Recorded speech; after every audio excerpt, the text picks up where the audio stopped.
Park ranger stands forward-facing in uniform of a tan flat hat, gray shirt, and green trousers. The ranger is standing in a cemetery with bouquets of flowers situated amongst the flat headstones. In the distance, some ways, rises Taylor's Ridge to the left and White Oak Mountain to the right of the ranger, while immediately behind the ranger is Ringgold Gap between the two ridges. Hello, this is Ranger Lee White coming to y'all from the old Anderson Cemetery here in Ringgold, Georgia, site of the final battle of Chattanooga in 1863. Things looked really bad for the defeated Army of Tennessee in the wake of the devastating Union victories at Lookout Mountain and Missionary Ridge. Treat had seen part of the army simply melting away as the men deserted in droves, abandoning equipment along the sides of the roads as Union forces hounded the retreating forces as they moved into North Georgia toward the town of Dalton, Georgia. As the Confederates passed through this little town of Ringgold on the night of November 26th, it seemed that Union forces would soon overtake the Confederate rear and overcome the Army's supply trains. To prevent this, Confederate Commander General Braxton Bragg turned to his most talented commander, Major General Patrick R. Cleburne. Born in Ireland in the 1830s, Cleburne had immigrated to the United States as a young man following a short stint in the British Army. Cleburne, pictured here in Confederate general's coat with a thin mustache and goatee. Cleburne had been placed in charge of the Army's rear guard as it had made its way from Missionary Ridge. On the night of November 26, Cleburne had crossed over the Chickamauga Creek into the edge of Ringgold, where he received few hours later the following orders. 3 a.m. Major General Cleburne, General, the General desires that you take strong position in the gorge of the mountain and attempt to check the advance of the enemy. He must be punished until our trains and the rear of our troops get well advanced. The reports from the rear are meager and the General is not thoroughly advised of the state of things there. Will you be good enough to report fully? Cleburne took immediate action while his men slept along the banks of the Chickamauga Creek. He rode through Ringgold to scout out the new battlefield that he would be coming to on the south and east side of Ringgold. Ringgold Gap itself, behind me, is about 1,000 feet wide. To the south, you have Taylor's Ridge rising up to about 400 feet and continuing to the south. To the north of the gap, you have White Oak Mountain, rising at 350 feet and bordering the town of Ringgold on the east, up to a deep ravine that bisects the ridge a little ways to the north. Cleburne had 4 brigades to which he needed to defend the town. He had Colonel Daniel Govan's Arkansas Brigade, Colonel Hiram Granberry's Texans, General Lucius Eugene Polk's Tennessee and Arkansas troops, as well as General Mark Lowry's Mississippians and Alabamians, all told about 4,200 men. Pictured here are Generals Govan, Granberry, Polk, and Lowry, all wearing Confederate general uniforms, Govan with a long full beard, Granberry with mustache and curly hair, Polk with full and long goatee, and Lowry with graying hair and full goatee. Cleburne now set the stage for the battle, for his defense. The gap and hills on either hand are thinly wooded, except the base of the right-hand hill, along which, next to the town, a heavy fringe of timber extends from the gap. Northward, behind this fringe of trees, I placed Colonel H.B. Granberry. The remaining regiment of the brigade, the 7th Texas, I sent to the top of the right-hand hill with instructions to keep out of view, but watch well the right flank of its brigade. On the precipitous hill, Taylor's Ridge to the left of the gap, and creek, I placed the 16th Alabama with instructions to conceal itself and guard well the left flank, For the defense of the Gap itself, I disposed the rest of the Arkansas Brigade. The 5th and 13th Arkansas I placed in a small ravine running across the mouth of the Gap to the railroad embankment. In front of the mouth of the Gap, I placed a section of Semple's battery, 2 Napoleon guns commanded by Lieutenant Goldthwait. I had screens of withered branches put up in front of these so as to efficiently conceal them from view, and made the artillerymen conceal themselves in the ravine close by. The remaining regiments of Lowry's brigade I placed in reserve in the center of the Gap. The portion of Polk's brigade with me I ordered to take positions temporarily near the rear mouth of the Gap, with directions to observe my right flank and prevent the enemy from turning me in that quarter. Not long after deploying, the sound of thousands of marching feet were heard. The vanguard of the pursuing Union forces came to the outskirts of Ringgold. Soon, the pop-pop of gunfire was heard as they engaged Confederate pickets left in town and pushed their way through the streets. General Joseph Hooker, pictured here in profile, in general's uniform with full military cloak and tall hat. Forces had been in dogged pursuit of the Confederates. Consisting of the forces he had carried Lookout Mountain and Missionary Ridge with, Hooker had about 16,000 men, which was an unusual force consisting of 3 divisions, each one from a different United States Army. Peter Joseph Oosterhouse's division of the 15th Corps of Sherman's Army of the Tennessee. John White Geary's division of the 12th Corps from Hooker's own relief force from the Army of the Potomac, and Charles Cruft's division of the 14th Corps of the Army of the Cumberland. All pictured here in U.S. general uniforms. Oosterhouse with full mustache and goatee, Geary with full beard, and Cruft with full and trimmed beard. Each of them having their own distinct look and culture that had nonetheless been overwhelmingly successful to this point, and were flushed with victory. Hooker had seen nothing but an army collapsing as he had pursued the retreating Confederates, and saw no reason to believe there would be any strong resistance this day. He later noted, "It was represented by citizens friendly to our cause and confirmed by contrabands that the enemy had passed through Ringgold sorely pressed, his animals exhausted, and the army hopelessly demoralized." Hooker decided to immediately move upon the Gap, which he believed would be crowned with a rich harvest of material without waiting for my artillery, not yet up, and my skirmishers advanced. Hooker was going in also without waiting for the rest of his infantry to come in. He sent forward Prussian-born General Peter Oosterhouse's men. We will now take up the tour in Ringgold at the Old Stone Depot and follow what happens next. The park ranger now stands forward-facing on a raised platform located behind the stone facade of the Ringgold Depot seen in this color photo. Behind the ranger rises Taylor's Ridge to the left and White Oak Mountain to the right of the ranger, while immediately behind the ranger is Ringgold Gap between the 2 ridges. We come to you now from just east of the old depot in downtown Ringgold, with a unique perspective on the Ringgold Gap battlefield, here atop the training tower for the Ringgold Fire Department. Please keep in mind that this is a restricted area that we were able to gain access to for this program.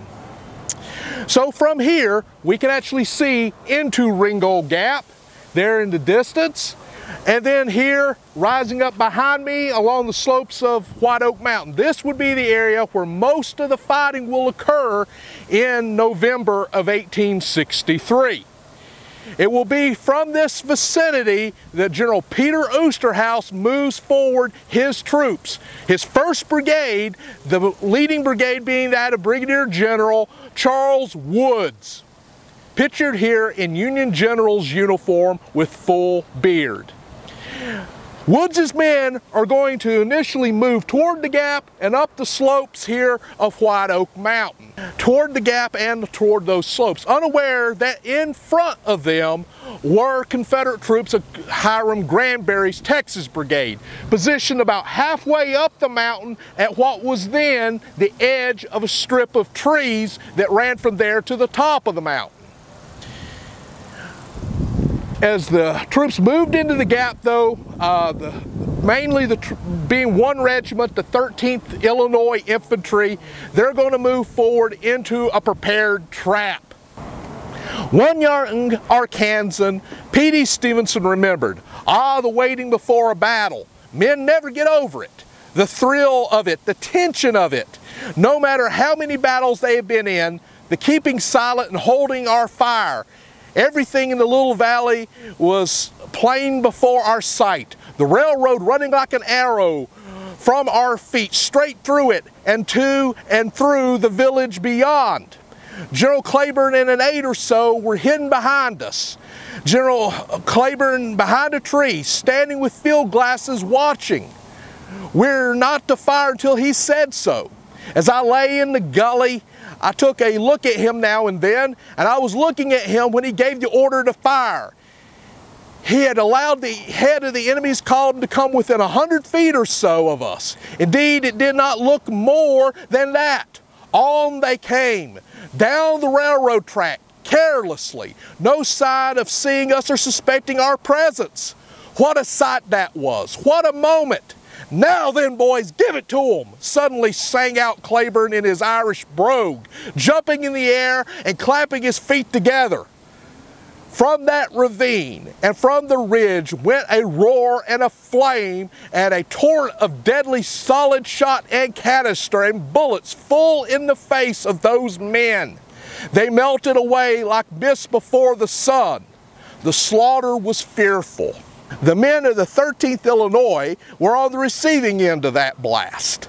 They quickly sought any shelter that they could find, many of them rushing in among the buildings of the nearby Job Farm or the banks of the Chickamauga Creek. One of the members later recalled, Sergeant Patrick Reilly of Company K, pictured here bearded in U.S. Army sack coat, bore the colors and went down with a grape shot through the breast.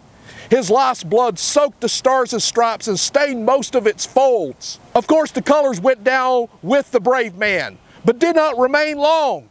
Sergeant Joseph Sackett took up our old glory now, more sacred because it was drenched with patriotic blood, and bore it for some distance. As the regiment was no longer advancing, this brave man dropped the flag through the fork of an apple tree and cast himself upon the ground by it. It remained swinging under the eyes of the rebels during the rest of the fight. The fight went on in the most determined way with constant losses to us. Colonel Partridge, pictured here with chin beard and Union officer's uniform, received a painful wound in his left hand while standing near the barn, not far from the banks of the creek. Wishing to have it dressed, he asked one of Company B to seek Major Bushnell and ask him to take command of the regiment for a time. But the major did not receive the word, for his ear was already heavy in death. With some others, he had sought shelter behind some railroad ties, for unnecessary exposure was no virtue at that time. A bullet from the enemy had grazed the end of a tie, passing through his forehead, lodged in the back part of his neck. The command was given to the hands of Captain Walter Blanchard, who was struck by a grape shot that tore his knee all to pieces. And so it went. The 13th remained in this dangerous spot for the rest of the battle, as the battle shifted further to the north from the gap. The rest of Wood's brigade advanced up the open slopes of White Oak Mountain till within short range of the Texans hidden along the wood line about halfway up. They opened at close range, dropping the colors of the 29th Missouri Infantry, which was quickly captured, and forcing the rest of the brigade to retreat back down the slopes and seek cover along the railroad embankment. There they would offer long-range fire for the rest of the battle. One other regiment of Wood's brigade remained, though, the 29th Ohio. They had been ordered a little further to the north, to flank Granbury's position and had moved past it. All seemed to be working in their favor, except they had been spotted. Claiborne sent part of Lucius Polk's brigade to stop them, arriving moments before they could have taken the top of the mountain. The Confederates opened fire, some men hurling rocks into the very faces of their foe. This staggered the 76th. First Lieutenant Charles Miller of the 76th later remembered, the fire was very destructive as the men climbed from one rock to another. Yet we could not hold against a superior number of the enemy in front. Major Warner ordered the men to fall back slowly with their faces to the foe and to keep up a fire as well as they could. Both flags were carried to the top of the hill, but so many of the color bearers were shot down that the regimental or blue flag was lost. The national colors, however, were saved and carried back, but not until 2 officers and several of the color guard were killed or wounded, as one after another fell. The flag was picked up and yet another held it to the breeze. Picture of Corporal William Montgomery of the 76th Ohio with missing arm and Union uniform taken shortly after the Battle of Ringgold. As the 76th fell back down the mountain, assistance arrived, but too late. Colonel James Williamson, pictured here in full beard and general officer's coat, and his brigade of Iowans were ordered to assist the attack, but now could only help the 76th escape from the one-sided fight they found themselves in. What one observer later recalled as a senseless exposure of brave men. With the repulse of the 76th, though, the lead brigade of General John Geary's division arrived, Colonel William Crichton's brigade. Colonel Crichton, pictured here wearing military cap and Union officer's coat, was ordered by Geary to immediately attack up White Oak Mountain, even further to the north than where the 76th had gone up a deep ravine to try to flank the Confederate line. 6'6" General John Geary had a very personal grudge to settle with the Confederates. A month earlier, that very night, his son Edward had been killed in the Battle of Wauhatchie Junction, Tennessee. Geary now sent Crichton into what proved to be yet another ambush, and like the attacks before, as the men neared the top, a shower of lead rained down upon us. We had got to within 100 yards of the top when every man gave out and could go no further, noted a soldier in the 66th Ohio. Crichton's brigade took some of the heaviest losses of the battle and were sent into full retreat, back the way they had come. By this point, the rest of Geary's division was arriving, and Hooker decided to try one more time to take the Gap itself. We will now be going into Ringgold Gap to the New York Monument there, and we'll pick up the story there in a few minutes. The park ranger now stands forward-facing in front of a rock-faced granite monument that measures 6 foot 2 inches by 4 feet by 11 feet high, consisting of a vertical slab on a 2-piece base. On front is a shield-shaped bronze plaque and bronze state seal. New York is inscribed below the plaque. We're now standing on the easternmost portion of the Chickamauga and Chattanooga National Military Park. The New York Monument here was placed here in 1898 and marking the furthest point of advance of Colonel David Ireland's New York Brigade. David Ireland was foreign-born, but in Scotland, not where you would think by his name it would have been. Ireland's brigade of New Yorkers had seen service in some of the heaviest fighting in the Eastern Theater at Gettysburg and other notable battles. But here they rushed into the fights with their heads bowed down as moving through a rainstorm, but not finding any advantage over which the 13th Illinois had found earlier. The men threw themselves prone on the ground and opened fire as best they could against the defending Confederates. As Ireland's attack ground to a halt, Claiborne received welcome news. The rear of the army had made it safe enough of a distance away, and that he could now withdraw from the fight. This occurred as Hooker decided to wait for his artillery and his last division, General Charles Cruft's infantry, to arrive, having already lost 500 killed and wounded in the fighting so far. This gave Claiborne the lull that he needed to extricate his command, having lost just 20 men in the fight. The Battle of Ringgold had ended. Ironically, a surprise Confederate victory to end a disastrous series of defeats in the struggle for Chattanooga. The Battle of Ringgold was the final engagement of this series of battles. And thank you all for watching our program here of our series of events in commemoration of our 157th anniversary of the struggle for Chattanooga.